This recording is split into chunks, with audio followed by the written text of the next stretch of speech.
Yeah. It actually makes me think too of, I like to think that when there's a TV show, like now that Netflix is everywhere, this is how we determine what makes it to TV.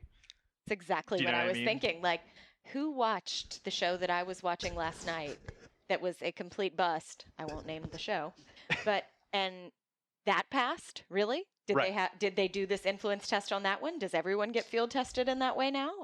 It makes you really think. And what does that say about me that I actually chose to watch that? I Right, was influenced exactly, yeah. to watch that. At what point are you watching a show and you're like, God, this show is awful, but But I'm still commit watching it. to every part of its You awfulness? click next, and so does everyone else. Yeah. You keep doing it. I Yeah. guess I got nothing else going on. Might as well burn another 30 to 45 minutes of my life through this TV show. Right.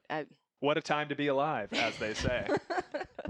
But anywho, I think the really cool part of that study, like I mentioned, is being able to take something that is this higher being, this higher passive power, and actually translate it to your body's doing something, right? Which ultimately means we are doing something. And I think that's a cool way to think about influence as well.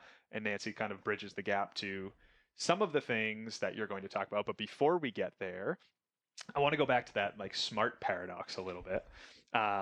Because thinking about EQ and IQ, I don't know. To me, it kind of speaks well to influence. I don't know that a ton of people can, like, let me put both of you on the spot, actually. Thanks. Yeah, that's what I'm here for as well. EQ, like, what is emotional intelligence? Any thoughts, or like what comes to mind when you think of emotional intelligence? Oh, wow. Okay.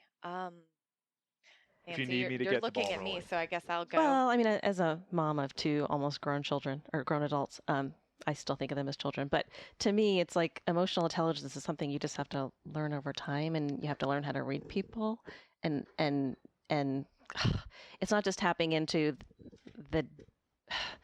Okay, I'm totally failing at this. I was Would going it somewhere be like with your it, but street smarts, like emotional intelligence in some way, shape, and form? I mean, I feel like that's kind of what you're saying, being able to read a situation, and be read able, a person right, and body read language everything that's going on in that moment in time. It's not right? just the person, it's not the situation.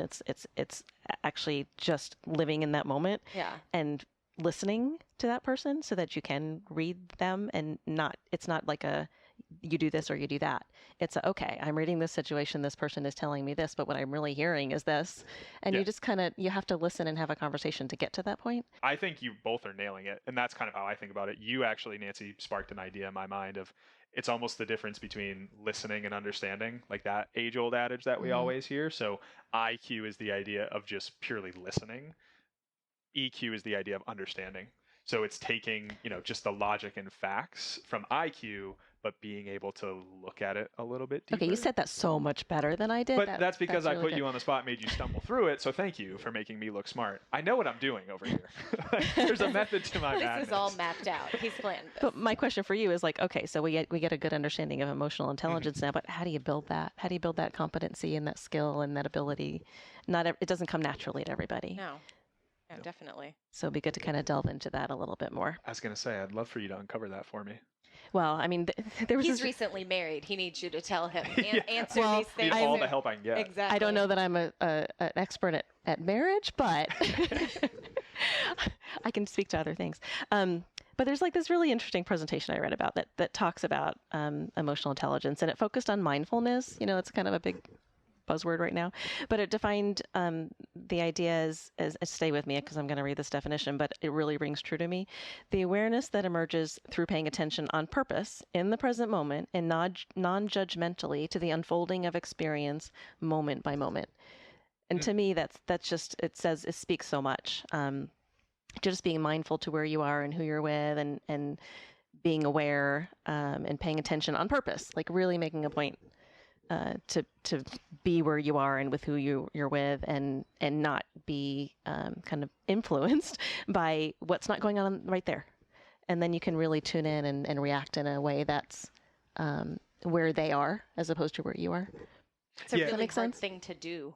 I feel like I It find is. myself all the time being somewhere but not being fully there, and it's a hard thing to do. It's called life. Yes. That's a good way of putting it. Mhm.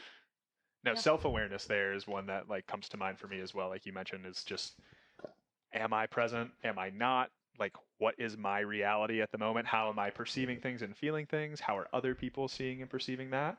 And then, yeah, exactly. Like the idea of using that to think about how you build influence. I And think having compassion for the person that you're exactly. with. EQ, if you will, emotional intelligence, all that fun stuff.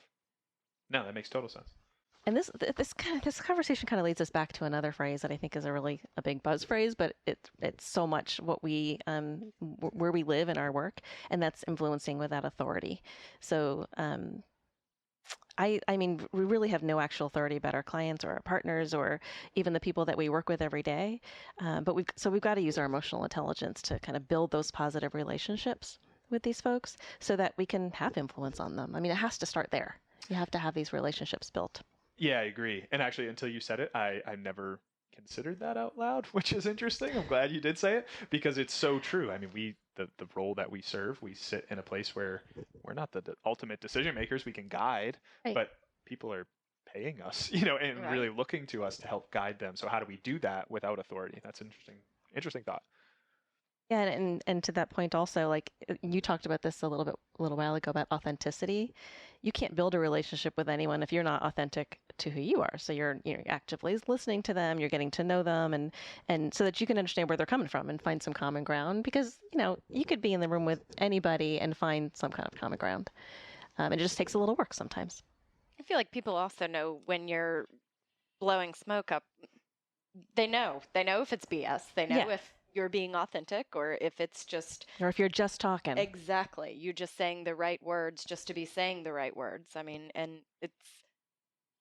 it takes an effort to find a commonality that you can be authentic and that you can actually, build those bonds and that trust there with people. And I think the beauty of that is once you build that kind of trust with someone, they know you're just being authentic and you have their best interests in mind.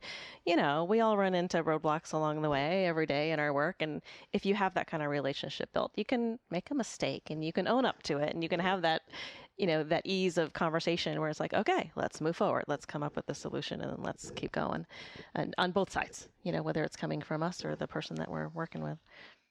Yeah, that's interesting too, because the one area that I think being not even just us as people, I mean, we're all driven people that work at Versado and on the client side perspective. So any industry you serve, anybody that's delivering a service, a product, a solution, a thought for someone else, the idea of having the humility to admit that you're wrong and that you want to also be a part of that solution is another great way of thinking about authority and building, not authority, excuse And me. authenticity, right? Exactly. Authenticity, building influence, and how can you do that? And how can you get to a point where you can do that comfortably and it's not this weird, like, oh no, I made a mistake, they're going to yell at me kind of thing. It's like, nope, I made a mistake, but here we are to provide, again, more influence on changing course and direction and things like that.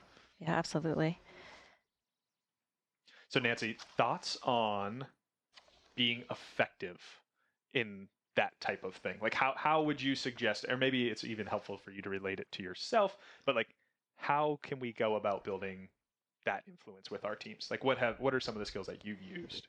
Yeah, I mean, we talked about this a bit, but like one thing that I've just learned is to talk less and listen more, and to talk more slowly and allow, more pauses for the other person to contribute to the conversation. I learned over time that sometimes I'm a New Jersey girl and I can talk really, really fast. My kids tell me that all the time. I don't slow down for them, but for others, I've tried really hard to just slow it down, and that way it's a more collaborative conversation.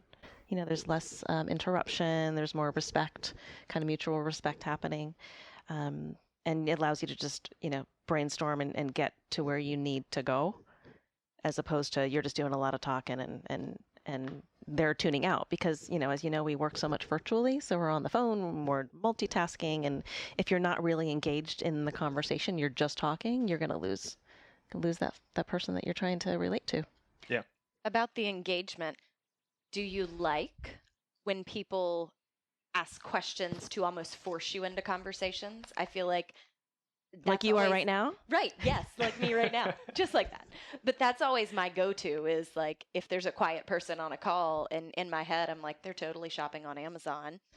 But instead of, going about it that way, just to Absolutely. engage them in a conversation by just opening the door there. You just have to be careful that Right. you don't, like, if you know that they're multitasking and they're Right. not paying attention and then you ask them a question, put them on the spot, Right. that's not a good thing. Yeah. But no, I yes, mean, you in don't want to general- force someone to fall Or on it their could face. be a good yeah. thing. I It mean, could be a good elementary thing. school teachers out there, shout out, looking at you. Well, Like, hey, definitely, right here. if you're, Maybe that's my Yeah. that's my go-to. if your Depending kids are on the shopping person. on Amazon in third grade, it's time to bring them back. Yeah, Yes, I agree. It's absolutely. 2019. That's what they do. Believe it wholeheartedly. Yeah. Well, I also think too, Nancy, you brought up a cool point, and one I hadn't considered as well, which is, a lot of the work we do is conference call, it's WebEx, it's not face to face, and everybody hates being on webcam as much as we try and use it, even with people you're comfortable with. It's awkward. Let's just put it out Yeah, there. absolutely. But like you said, listening without being able to give a visual cue is another really interesting challenge. So it's kudos to you in many ways for knowing you've built influence positively and successfully with people, but having to do that without seeing them. Yeah, and really as a crazy. project manager, you have to do that. You've got all these disparate people on the line and different project teams working all at once. So another trick I've just learned is, when you first start on a project or a collaboration, you take a few minutes just to talk and just get to know each other. What makes that person who they are and what their biggest priorities are, where they live, what their kids' names are. And not just because you're giving them lip service, because you really want to get to know them and have a vision of who they are and what they're going to react well to and what's going on in their world, that might impact your day-to-day communications with them. Yeah. No, it's again, kudos to you and the skill that you have. It's something that seems innate, like, get to know somebody before you just dive into business or something, but you either don't always have the time or whatever. So nonetheless, it's a cool reminder. Is really more of the thought there. I feel like that's something that's also, I don't know, somewhat unique to Versato, is that we spend the beginning of all internal phone calls just talking to each other. What did you do this weekend? And who's seen any good movies? And, things like that sometimes new people think, well, that's a waste of time. Get down to the business, do the agenda, get off the phone. But that's why we have the level of influence that we have with each other, is because there's that bond there, and there's that, you've taken the time to show that you care and know about each other, and that becomes influence over And when time. we're in that pressure cooker situation, we can lean on each other because we get, what their situation is. We know how to work together. We know we can just dive in when we need to because we've already established that kind of trust and relationship. So sometimes there is no time for a hello. Right. It's dive right in, but you can trust that person to. Right. And then when that person snaps and they, don't have time or they cut you off, then you know that, like, all right, it's because it's game time. Yeah. Not because they're Or their kids are right. driving them nuts. Right. Or whatever. Could be one of the two. Yeah.